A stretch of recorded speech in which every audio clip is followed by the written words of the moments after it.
Motor ವಾಹನ ಅಧಿನಿಯಮ 1986ರ 173 1ನೇ ಪ್ರಕರಣ. ವಾಹನದ ಮಾಲೀಕರು ಕೆಳ ನ್ಯಾಯಾಲಯವು ನೀಡಿದ ಪರಿಹಾರದ ಆದೇಶವನ್ನು ಪ್ರಶ್ನಿಸಿ ಈ ಮೇಲ್ಮನವಿಯನ್ನು ಸಲ್ಲಿಸಿದ್ದಾರೆ.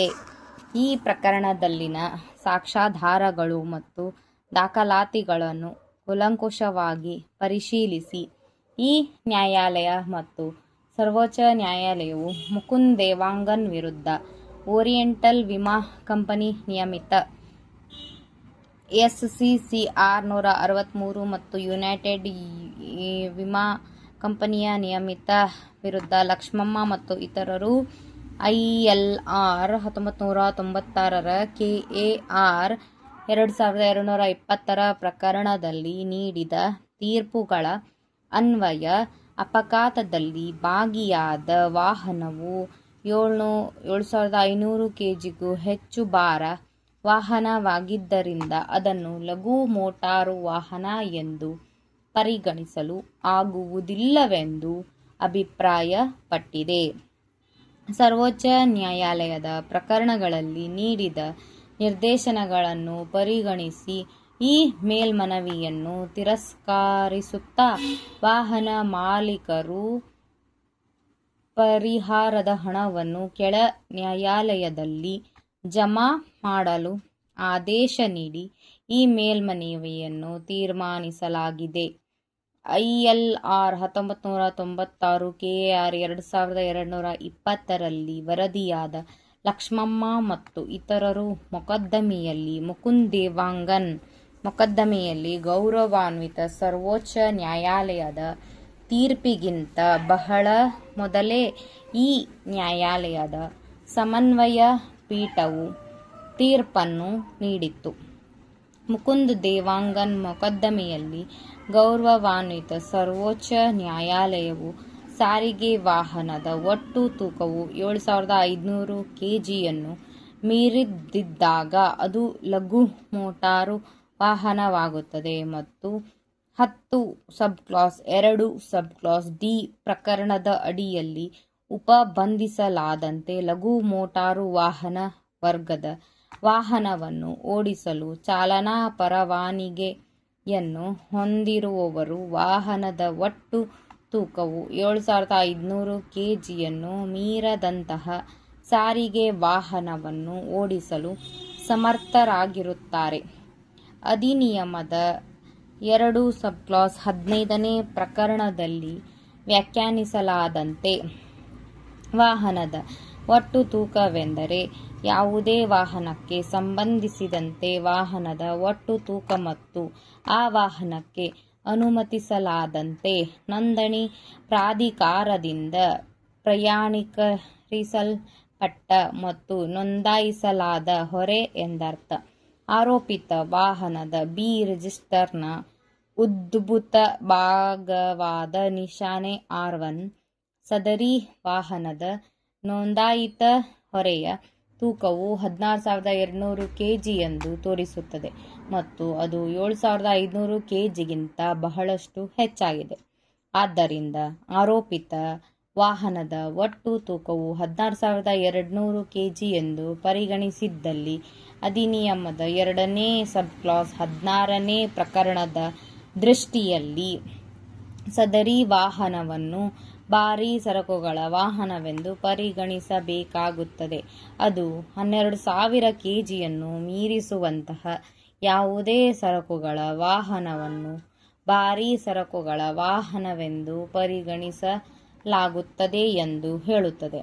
ಆದ್ದರಿಂದ ಮುಕುಂದ್ ದೇವಾಂಗನ್ ಮೊಕದ್ದಮೆಯಲ್ಲಿ ಗೌರವಾನ್ವಿತ ಸರ್ವೋಚ್ಚ ನ್ಯಾಯಾಲಯವು ನೀಡಿದ ತೀರ್ಪಿನ ದೃಷ್ಟಿಯಿಂದ ILR 1996ರ KAR 2220ರಲ್ಲಿ ವರದಿಯಾದ ಲಕ್ಷ್ಮಮ್ಮ ಮತ್ತು ಇತರರು ಮೊಕದ್ದಮೆಯಲ್ಲಿನ ತೀರ್ಪು ಈ ಕಾರಣದಿಂದ ಇನ್ನು ಮುಂದೆ ಉತ್ತಮ ಕಾನೂನಾಗಿ ಉಳಿಯುವುದಿಲ್ಲ.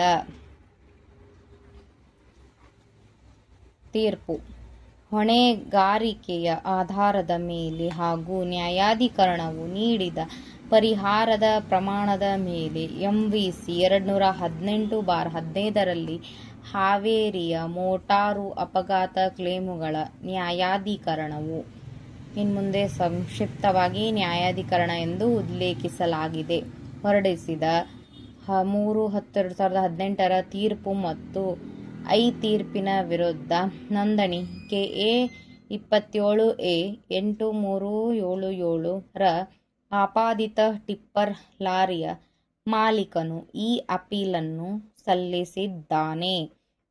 ಈ ಅಪೀಲನ್ನು ಸ್ವೀಕೃತಿಗಾಗಿ ಪಟ್ಟಿ ಮಾಡಿದ್ದರೂ ಪಕ್ಷಕಾರರ ಪರ ಹಾಜರಾದ ಮಾನ್ಯ ವಕೀಲರುಗಳ ಸಮ್ಮತಿಯೊಂದಿಗೆ ಅಪೀಲನ್ನು ಅಂತಿಮ ವಿಲೆಗಾಗಿ ಕೈಗೆತ್ತಿಕೊಳ್ಳಲಾಗಿದೆ. ಅನುಕೂಲಕ್ಕೋಸ್ಕರವಾಗಿ ಈ ಅಪೀಲಿನ ಪಕ್ಷಕಾರರನ್ನು ನ್ಯಾಯಾಧಿಕರಣದ ಮುಂದೆ ಅವರಿಗೆ ನಿಗದಿಪಡಿಸಿದ ಶ್ರೇಣಿಗಳಿಗೆ ಅನುಸಾರವಾಗಿ ಉಲ್ಲೇಖಿಸಲಾಗಿದೆ. ಈ ಅಪೀಲಿನ ವಿಲೇವಾರಿಯ ಉದ್ದೇಶಕ್ಕಾಗಿ ಪ್ರಸ್ತುತವಾಗಿರುವ ಪ್ರಕರಣದ ಸಂಗತಿಗಳೆಂದರೆ 23/11/2014 ಬೆಳಗ್ಗೆ 8 ಗಂಟೆಯ ಸುಮಾರಿಗೆ ಇದರಲ್ಲಿನ 1ನೇ ಕ್ಲೇಮುದಾರಳು ಗೋಕಟ್ಟಿಯಲ್ಲಿ ಬಟ್ಟೆ ಒಗೆದ ನಂತರ ಸುಮಾರು 2 ವರ್ಷ ವಯಸ್ಸಿನ ತಮ್ಮ ಅಪ್ರಾಪ್ತ ಮಗಳು ಕಲ್ಪನಾಳೊಂದಿಗೆ ಮನೆಗೆ ಹಿಂದಿರುಗುತ್ತಿದ್ದರು ಮತ್ತು ಗುತ್ತಲ ಬೆಳವಿಗಿ ರಸ್ತೆಯಲ್ಲಿ ಮಿಡಿಯಪ್ಪ ಹಿಂದಿನ ಮನೆ ಎಂಬುವರ ಕಟ್ಟಡ ಬಳಿ ತಲುಪಿದಾಗ ನೋಂದಣಿ ಸಂಖ್ಯೆ KA 25A 8377ರ ಆರೋಪಿತ ಟಿಪ್ಪರ್ ಲಾರಿಯನ್ನು ಅದರ ಚಾಲಕ ಅತಿ ವೇಗ ಮತ್ತು ನಿರ್ಲಕ್ಷ್ಯತನದಿಂದ ಚಲಾಯಿಸಿಕೊಂಡು ಬಂದು ಅಪ್ರಾಪ್ತ ಬಾಲಕಿ ಕಲ್ಪನಾಳಿಗೆ ಡಿಕ್ಕಿ ಹೊಡೆದು ಅಪಘಾತಕ್ಕೆ ಕಾರಣನಾಗಿದ್ದಾನೆ. ತೀವ್ರವಾಗಿ ಗಾಯಗೊಂಡ ಕಲ್ಪನಾಳನ್ನು ತಕ್ಷಣ ಆಸ್ಪತ್ರೆಗೆ ಸ್ಥಳಾಂತರಿಸಲಾಯಿತು. ಆದರೆ ಅವಳು ಆಸ್ಪತ್ರೆಯಲ್ಲಿ ಸಾವನ್ನಪ್ಪಿದ್ದಳು. ಆದ್ದರಿಂದ ಆರೋಪಿತ ಟಿಪ್ಪರ್ ಲಾರಿಯ ಚಾಲಕನ ವಿರುದ್ಧ ಕ್ರಿಮಿನಲ್ ಮೊಕದ್ದಮೆಯನ್ನು ದಾಖಲಿಸಲಾಯಿತು. ಈ ಹಿನ್ನೆಲೆಯಲ್ಲಿ ಅಪಘಾತದ ದಿನಾಂಕದಂದು ಸುಮಾರು 2 ವರ್ಷ ವಯಸ್ಸಿನ ಮೃತ ಕಲ್ಪನಾಳ ಪೋಷಕರಾದ ಕ್ಲೇಮುದಾರರು ನೋಂದಣಿ ಸಂಖ್ಯೆ KA 27A 8377ರ ಆರೋಪಿತರ ಟಿಪ್ಪರ್ ಲಾರಿಯ ಚಾಲಕ, ಮಾಲಕ ಮತ್ತು ವಿಮಾಕರ್ತನಿಂದ 6 ಲಕ್ಷ ರೂಪಾಯಿಗಳ ನಷ್ಟ ಪರಿಹಾರವನ್ನು ಬಡ್ಡಿ ಕ್ಲೇಮ್ ಮಾಡಿ ಮೋಟಾರು ವಾಹನ ಅಧಿನಿಯಮ 1988ರ 166ನೇ ಪ್ರಕರಣದ ಅಡಿಯಲ್ಲಿ ಕ್ಲೇಮು ಅರ್ಜಿಯನ್ನು ಸಲ್ಲಿಸಿದ್ದರು.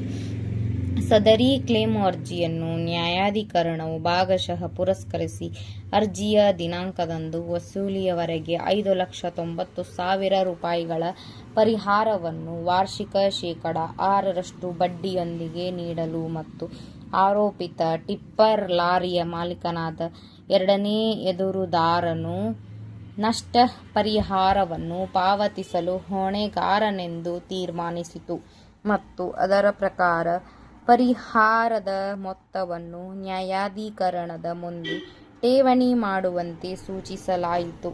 ಇದರಿಂದ ನೊಂದ ಟಿಪ್ಪರ್ ಲಾರಿ ಮಾಲಕರು ಈ ನ್ಯಾಯಾಲಯದ ಮೆಟ್ಟಲೇರಿದ್ದಾರೆ.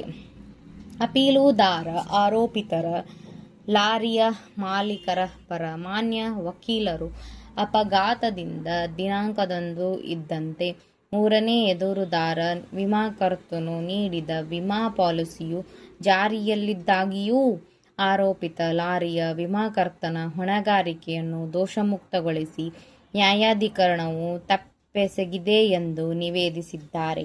ಅಪಘಾತದ ದಿನಾಂಕದಂದು ಇದ್ದಂತೆ ಭಾರೀ ಸರಕು ವಾಹನವನ್ನು ಚಾಲನೆ ಮಾಡಲು ಸಿಂಧುವಾದ ಮತ್ತು ಪರಿಣಾಮಕಾರಿಯಾದ ಚಾಲನಾ ಪರವಾನಗಿಯನ್ನು ಆರೋಪಿತ ಲಾರಿಯ ಚಾಲಕನು ಹೊಂದಿರಲಿಲ್ಲ ಎಂಬ ಆಧಾರದ ಮೇಲೆಯೇ ನ್ಯಾಯಾಧಿಕರಣವು ವಿಮಾಕರ್ತನ ಹೊಣೆಗಾರಿಕೆಯನ್ನು ದೋಷಮುಕ್ತಗೊಳಿಸಿತು ಎಂದು ಅವರು ನಿವೇದಿಸಿಕೊಂಡಿದ್ದಾರೆ.